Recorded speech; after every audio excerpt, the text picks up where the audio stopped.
Let me ask you something, and I want you to really sit with this for a moment. Have you ever been with someone, truly been with someone, and felt this quiet, unexplainable knowing that something between you two was different? Not just the excitement, not just the butterflies, but something deeper, something that felt like he wasn't just looking at you, he was seeing you. Like for the first time in maybe a long while, you felt genuinely known by another human being, and then maybe you started to wonder. You started asking yourself, does he feel this too? Is this real for him the way it feels real for me? Or am I reading too much into this? Am I imagining something that isn't there? That question, that quiet, almost painful question, that's exactly why you're here today. And I want you to know there is nothing wrong with you for asking it. In fact, the fact that you're asking it tells me something beautiful about you. It tells me you're someone who doesn't take love lightly. You're someone who actually cares about what's real. And in a world where so many people settle for surface level connection and call it love, that matters. That matters more than you know. So today I want to talk to you about something that most relationship advice completely misses. We talk a lot about how to attract a man, how to keep a man interested, how to make him chase you. And look, some of that has its place, but what we almost never talk about is something far more rare and far more powerful. We almost never talk about what it actually looks and feels like when you have genuinely touched a man's soul. Not just his eyes, not just his ego, his soul. Because here's what I've learned after spending years understanding human relationships and the psychology behind how people love. There is a huge difference between a man who finds you attractive and a man who feels deeply, profoundly moved by who you are. And most women, incredible, beautiful, intelligent women, they confuse the two. They see a man being interested and they assume it means something deep, or they feel something deep themselves and they assume he must feel it too. And when reality doesn't match what they hoped for, it hurts. It hurts in a way that's hard to even explain to other people. I don't want that for you. So let's talk about what's actually real. Let's talk about what it genuinely looks like when you haven't just caught a man's attention, you've moved something inside of him that he didn't even know could be moved. The first thing I want you to understand is this, and really hear me on this. A man who has been touched at a soul level doesn't just think about you when he's bored. There's a particular kind of man, and maybe you've met him, who texts you late at night, who seems excited to see you, who laughs with you and has a great time, and then he disappears. Or he keeps things shallow, or he never quite lets you in, and you wonder what's wrong with you. You wonder what you did. But here's the truth that nobody tells you. Nothing was wrong with you. What was happening was that you had his interest, maybe even his desire, but you hadn't touched something deeper yet. And the reason I say yet is because sometimes that depth comes with time and the right conditions. But sometimes, and this is important, sometimes it never comes, not because you're not enough, but because that man in that moment in his life simply wasn't capable of going there. A man whose soul has been genuinely touched behaves differently, and the difference isn't always loud.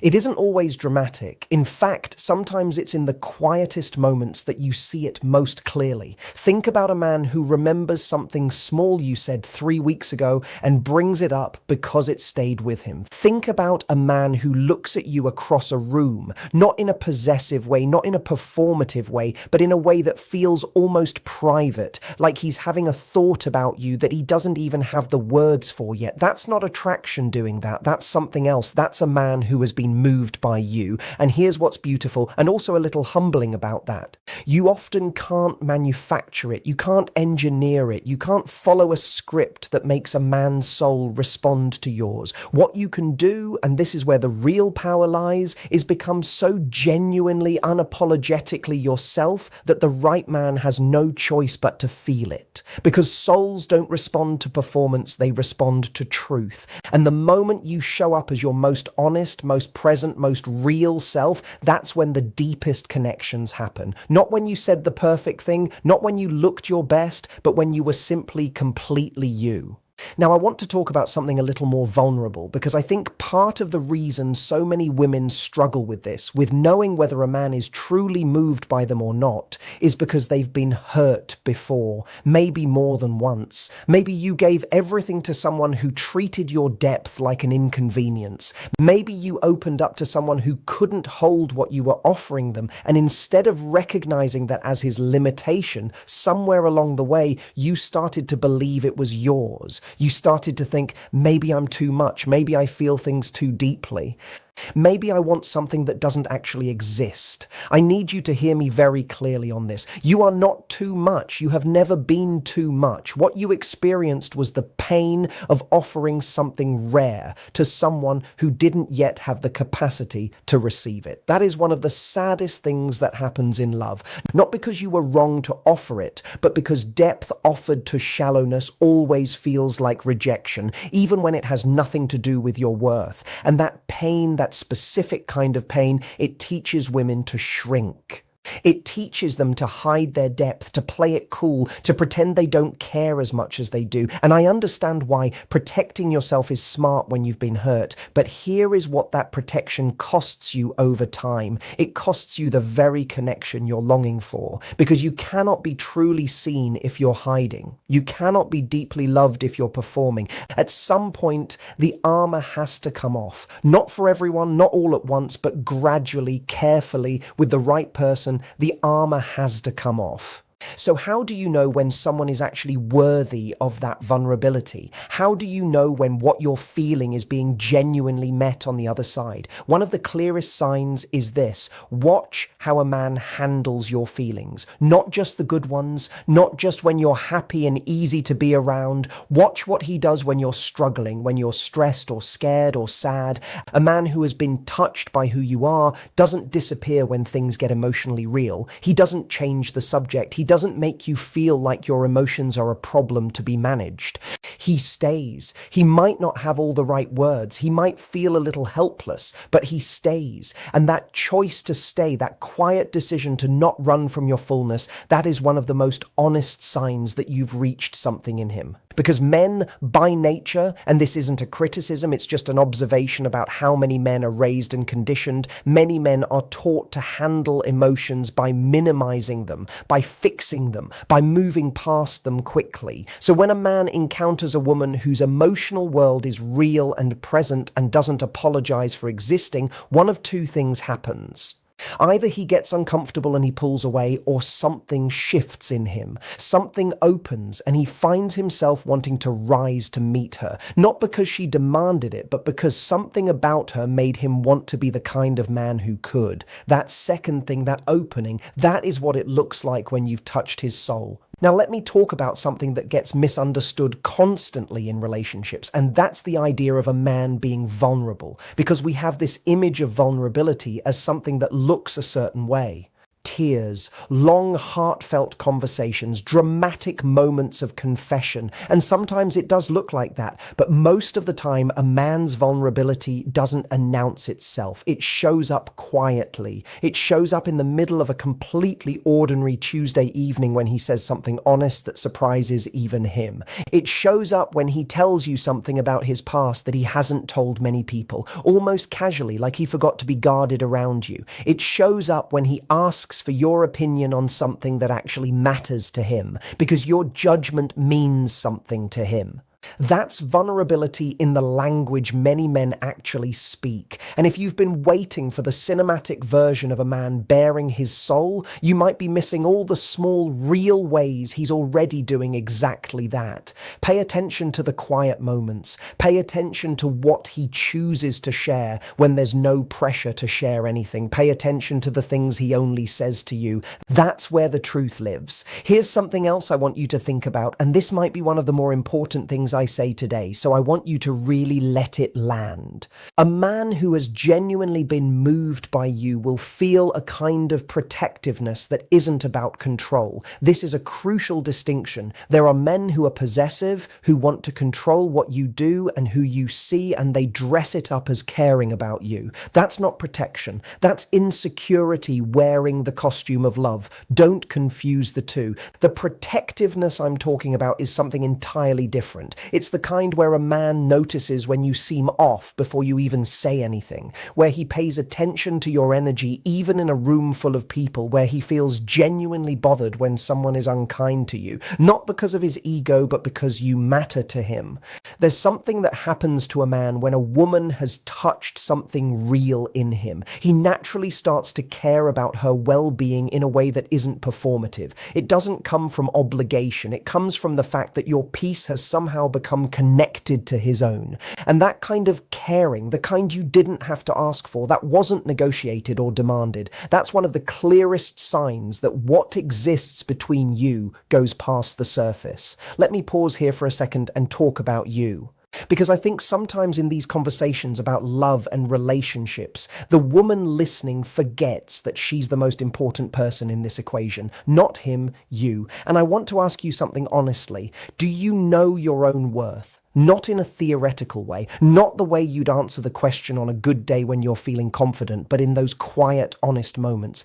Do you actually believe that you deserve the kind of love that touches a soul? Do you believe you deserve a man who thinks about you because you moved him, not just because you were available? Do you believe that depth is something you deserve to receive, not just something you're capable of giving? Because here's what I have noticed. The women who attract the deepest love aren't necessarily the most conventionally beautiful or the most successful or the most agreeable. The women who attract that kind of soul-level connection are the women who have done the inner work of knowing who they are. They have a kind of quiet certainty about themselves. Not arrogance, not performance, just a settled, grounded sense of their own value that they don't need anyone to confirm for them. And that quality, that groundedness is magnetic in a way that nothing else is. Because when a man encounters a woman who knows her worth without needing him to validate it, something happens to him. He doesn't feel like he's being evaluated all the time. He doesn't feel like he has to prove himself to earn her happiness. He feels like he's in the presence of something real. And that realness, that solid, unhurried sense of self, calls something out of him. It makes him want to show up at a level he maybe hasn't had to before. So if you're sitting here wondering how to make a man feel this way about you, the most honest answer I can give you is this. Work on yourself, not for him, for you. Heal the wounds that make you doubt your worth. Build the life that makes you genuinely excited to wake up in the morning. Develop the friendships and the passions and the sense of self that exist completely independently of whether any man is in the picture or not. Because when you are genuinely fully alive in your own life, that energy is what touches souls. That fullness is what reaches the places in a man that nothing else can reach. Now, I want to talk about something that might feel a little uncomfortable, but I think is really important. And that's the difference between a man being in love with you and a man being dependent on you. Because these two things can look similar from the outside, but they feel very different from the inside, and they lead to very different places. A man who has been genuinely moved by who you are loves you in a way that makes him want to grow. He feels inspired by you. He wants to be better, not because you made him feel inadequate, but because being around you raises his own standards for himself. That's healthy love. That's the kind of connection that has a future. But some men, and they're often the most intense ones at the beginning, some men confuse need with depth. They move fast. They're overwhelming in their attention. They make you feel like the center of their universe. And that can feel incredible when you've been longing for someone to really see you. But over time, you realize the intensity isn't actually about you. It's about what you represent to them. It's about what you feel for them emotionally. And that's a completely different thing. Real depth is never desperate. Real love, the kind that touches a soul, always has a certain calm to it underneath all the feeling. It's not frantic, it's not consuming, it's warm and steady, and it builds instead of burns. So if you've ever been in something that felt like fire and left you feeling empty and confused when it ended, that's what that was. It wasn't depth, it was intensity, and intensity without foundation always burns out. What you deserve is the steady kind. What you deserve is the kind of love that makes you feel more like yourself, not less. The kind that gives you energy instead of of draining it, the kind that feels like coming home rather than constantly trying to figure out where you stand. And I promise you that kind exists. I know it exists. I have seen it. I have spoken to men who talk about certain women in their lives with a reverence that is unmistakable. Men who years later still speak about someone who changed them. Not because of anything specific she did, but because of who she was when she was around them. Because of the way she made them feel about their own potential. Because of the conversations they had that they've never been able to replicate with anyone else. Because of the feeling that with her, they didn't have to pretend. That's what leaving a mark on a man's soul actually looks like. It's not about being unforgettable in a dramatic way. It's about being real in a way that most people never allow themselves to be. It's about the courage to show up fully in a world that constantly tells us to hold back. And I want to address something now that I think deserves its own moment, because there's a version of this conversation that can go wrong. There are women who hear about the idea of touching a man's soul and they turn it into a goal to pursue. They start thinking, what do I need to do? What do I need to say? How do I need to present myself so that he feels this way about me? And I understand that impulse. I really do. When you want something deeply, you want to know the steps, you want to know what to do, but the moment it becomes strategic, you've already lost the thing you're reaching for, because souls don't respond to strategy. Strategy creates attraction. Maybe it creates intrigue sometimes, but it doesn't create the thing we're talking about today. The thing we're talking about today is only created through genuine presence, through honest, unguarded moments of being exactly who you are. And you can't fake that. You can't manufacture it. The only path to it is actually being it. Which is why everything I've said today ultimately comes back to the same place. It comes back to you, to your healing, to your self-awareness, to your willingness to know yourself so completely that you stop performing and start simply living. Because when you live from that place, when you move through the world as a woman who knows her own worth, who feels her own depth, who isn't afraid of her own feelings, who doesn't apologize for what she wants, you become something rare. And rare things are felt. They're remembered. They reach into places that ordinary things never do. There's something I want to leave you with, and I want you to carry this with you past today. Love at the soul level is not found. It's grown. It's grown between two people who have the courage to be real with each other. It's grown in the small, unguarded moments that nobody else sees. It's grown through the choice to stay present when it would be easier to disappear. And it's grown, most importantly, from the inside out. It starts within you. It starts with the way you see yourself. It starts with the decision to stop waiting for someone to love you into feeling worthy and to instead arrive at your own door already whole. You don't need to earn deep love. You don't need to perform your way into a man's soul. What you need to do is become so completely the woman you were meant to be that the right connection has nowhere to go but deep. You bring that. You be that and watch what finds you. You are not asking for too much when you want someone who truly sees you. You are not being unrealistic when you want love that feels like it matters. You are not too sensitive or too emotional or too deep. You are exactly enough, exactly as you are. And somewhere in the right moment with the right person under the right conditions, everything you are will reach something in someone that they didn't even know was there. And it will change both of you. Not loudly, not dramatically, but in the quiet, lasting way that real things always do. That's the kind of love worth waiting for. That's the kind of love worth becoming the best version of yourself for. Not because he deserves it, but because you do. Carry yourself like someone